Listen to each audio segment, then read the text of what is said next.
Breaking news Odisha रे आपण मानक स्वागत। आज 14 अगस्त 2024 समस्त मुख्य खबर जानिया पाई भिडियोटी को शेष पर्यंत देखंतु। एक नंबर बड़ खबर सेप्टेम्बर 17 रु सुभद्रा सहायता निर्वाचन प्रतिश्रुति अनुसार बीजेपी सरकार सुभद्रा योजना प्रति महिला को 50,000 टंकार कूपन प्रदान करेंगे। आसंता सेप्टेम्बर 17 रे एही योजना शुभारंभ हो। सुभद्रा योजना कार्यकारी करने पूर्व मानक परिचालन संस्था एसओपी प्रस्तुत शेष पर्याय पहुंच एसओपी जारी होगा पूर्व सरकार जनसाधारण मतामत संग्रह करेंगे। मतामत अनुଯାयी आवश्यक पड़े एसओपी रे संशोधन कर उपमुख्यमंत्री तथा महिला और शिशु कल्याण मंत्री प्रभाती परिड़ा गणमाध्यम को सूचना देते। परवर्ती मुख्य खबर राज्यर सड़क विकास 75,000 कोटी प्रस्ताव। ओडिशार सड़क भित्तिभूमि विकास तथा भविष्यतर खसड़ा प्रस्तुति केंद्र सड़क परिवहन और राजपथ मंत्री नितिन गडकरी मुख्यमंत्री मोहन चरण माझी प्राय 75,000 कोटी मूल्यर प्रकल्प विषय आलोचना करिसेंती। स्थानीय भारत मंडप ठारे आज दिन तमाम आलोचना पर मुख्यमंत्री माझी कहते जे केंद्र मंत्री गडकरी राज्य निर्माणाधीन अथवा अनुमोदन अपेक्षा थिबा 21,650 कोटी मूल्यर प्रकल्प विषय आलोचना होईछि। परवर्ती मुख्य खबर 4 दिन प्रबल वर्षा। घूर्णिबलय प्रभाव में आगामी 4 दिन पर्यंत राज्यर किछि अंचल प्रबल वर्षा संभावना रही बोली पाणीपाग विभाग पूर्वानुमान करिछि। दक्षिण पूर्व उत्तर पूर्व बंगोपसागर दक्षिण पश्चिम मौसुमी वायुजनित निम्न चाप रेखा सक्रिय रही।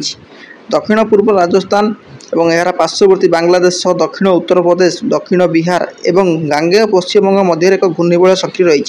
आसंता 24 घंटा मध्य भद्रक बालेश्वर मयूरभंज केन्दुझर सुंदरगढ़ जाजपुर झारसुगुड़ा संबलपुर और केन्द्रापड़ार किछि अंचल प्रबल वर्षा हो पारे।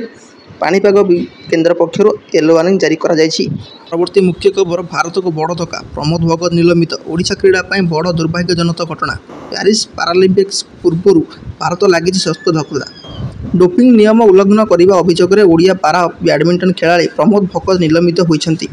डोपिंग निरोध नियम उल्लंघन अभियोग में विश्व बैडमिंटन संघ BWF प्रमोद को 18 मास निलंबन करिछि। प्रमोद 12 मास मध्य BWF नियम को 3 थर उल्लंघन करथिय अभियोग में एभली कार्यानुष्ठान ग्रहण करा जायछि। परवर्ती मुख्य खबर 2036 रे भारत जनसंख्या 152 कोटी छुईब। परिसंख्यान एवं कार्यक्रम कार्यान्वयन मंत्रालय भारत महिला और पुरुष 2023 रिपोर्ट अनुसार 2036 सुधा देशर जनसंख्या 152.2 कोटी छुईब। यह समय मध्य देशर लिंगगत तारतम्य ह्रास पाइब। 2021 फेब्रुआरी में होइतिबा जनगणना अनुसार देशर जनसंख्या थिला 121 कोटी।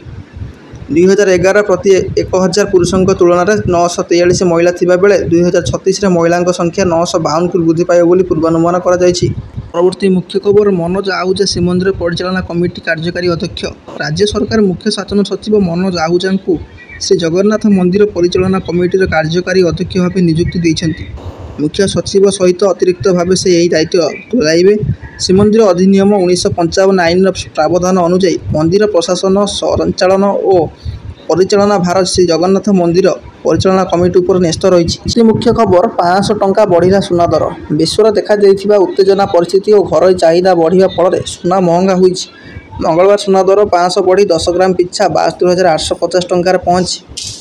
सोमवार 99.9% खांटी सुना 10 ग्राम पिछा 72,350 टंकार बंद होता। तेज रूपा मूल्य किलो प्रति स्थिर रही 83,500 टंकार। विश्व में देखा विरुद्ध परिस्थिति मध्य खुचुरा ग्राहक और गहना व्यवसायी पक्षर सुना चाहिदा बढ़ा सुना महंगा होइछि। परवर्ती मुख्य खबर 5 मासरे पुंजी बजार राहुल गांधी आय 44 लाख। भारतीय पुंजी बजार एवं विपदरे बोली अभियोग करुवा विरोधी दल नेता राहुल गांधी गत 5 मास मध्य भारतीय पुंजी बजार 46,49,000 टंकार अधिक लाभ करिसेंति। पुंजी बजार श्री गांधी अंशधन 2024 मार्च 15 4.33 कोटी 4.80 कोटी को वृद्धि पाई। 2024 अगस्त 12 4.80 कोटी को वृद्धि पाई। रायबरेली निर्वाचन मंडली लोकसभा निर्वाचन में राहुल गांधी द्वारा दाखल नामांकन पत्र में प्रकाश होता नामांकन पाइथिबा शेयर आधार में लाभ हिसाब करा जायछि। परवर्ती मुख्य खबर 16 को घुंचिला विनेश मामलार शुणाणी। भारतीय महिला कुस्ती योद्धा विनेश फोगत प्यारिस ओलंपिक्स पदक आशा निष्पत्ति घुंची घुंची चली। कास हाथ में पदक आशा झुली रही। शुणाणी तारीख पर तारीख गड़ी चली। ଯୁଗ୍ମ ରୌପ୍ୟ ପଦକ ନେଇ ବିନେଶ କାସ୍ ଦ୍ୱାରସ୍ଥ ହୋଇଥିଲେ। ମାମଲାର ଶୁଣାଣି କାସ୍ରେ ସମାପ୍ତି ହୋଇଛି। ମାମଲାର ଚୂଡ଼ାନ୍ତ ଶୁଣାଣି ପୁନର୍ବାର 16କୁ ଘୁଞ୍ଚାଇ ଦିଆଯାଇଥିବା ଜଣାପଡ଼ିଛି। ମାତ୍ର 100 ଗ୍ରାମ ଅଧିକ ଓଜନ ଲାଗି ପ୍ୟାରିସ୍ ଅଲିମ୍ପିକ୍ସର ଫାଇନାଲ୍ ପୂର୍ବରୁ ଅଯୋଗ୍ୟ ହୋଇଥିବା ଭାରତୀୟ ମହିଳା କୁସ୍ତିବିତ୍ ବିନେଶ ଫୋଗଟ ଅନ୍ତର୍ଜାତୀୟ କ୍ରୀଡ଼ା tribunal court of arbitration for ସ୍ପୋର୍ଟସର ଦ୍ୱାରସ୍ଥ ହୋଇଥିଲେ।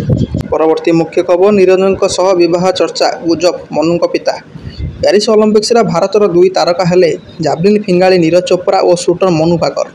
ନିକଟରେ ଏକ ଭିଡ଼ିଓ ଭାଇରାଲ ହୋଇଥିଲା। ଏଥିରେ ନୀରଜ ଓ ମନୁ ଭାକରଙ୍କ ମା ସୁମେଧା ଦୀର୍ଘ ସମୟ କଥାବାର୍ତ୍ତା କରିବାକୁ ଦେଖିବାକୁ ମିଳିଛି। ଭିଡ଼ିଓରେ ନୀରଜଙ୍କ ହାତକୁ ସୁମେଧା ଧରିବାକୁ ଦେଖିବାକୁ ମିଳିଛି। ଏହାକୁ ନେଇ ସାମାଜିକ ଗଣମାଧ୍ୟମରେ ନାନା ପ୍ରକାର ଚର୍ଚ୍ଚା ଆରମ୍ଭ ହୋଇଯାଇଛି। ଏହି ଭିଡ଼ିଓକୁ ଦେଖି ନୀରଜ ଓ ମନୁ ବିବାହ କରିବାକୁ ଯାଉଛନ୍ତି ବୋଲି କିଛି ଲୋକ ଲେଖିଥିଲେ। ଏହାପରେ ମୁହଁ ଖୋଲିଛନ୍ତି ମନୁଙ୍କ ପିତା ରାମ କିଶନ ଭାକର। ସ୍ପଷ୍ଟୀକରଣ ଦେଇ ରାମ କିଶନ କହିଛନ୍ତି, ମନୁଙ୍କ ବିବାହ ବୟସ ହୋଇନାହିଁ। ବର୍ତ୍ତମାନ ତାଙ୍କ ପରିବାର ମନୁଙ୍କ ବିବାହ କଥା ଚିନ୍ତା କରୁନାହାନ୍ତି। ମନୁ ତାଙ୍କ ପରିବାରର ସମସ୍ତ ଲକ୍ଷ୍ୟ ଏବଂ ମନୁଙ୍କ ଆହୁରି ଭଲ ସୁଟର ଭାବେ ବଢ଼ିବା ଉପରେ ରହିଛି। ମନୁଙ୍କ ଧ୍ୟାନ ମଧ୍ୟ ସୁଟିଂ ଉପରେ ଅଛି। ତେଣୁ ବିବାହ କଥା କେବଳ ଗୁଜବ। ଏହିପରି ସମସ୍ତ ବଡ଼ ଖବର ଜାଣି ଆଗରେ ରହିବା ପାଇଁ ଚ୍ୟାନେଲଟିକୁ ସବସ୍କ୍ରାଇବ୍ କରିନିଅନ୍ତୁ।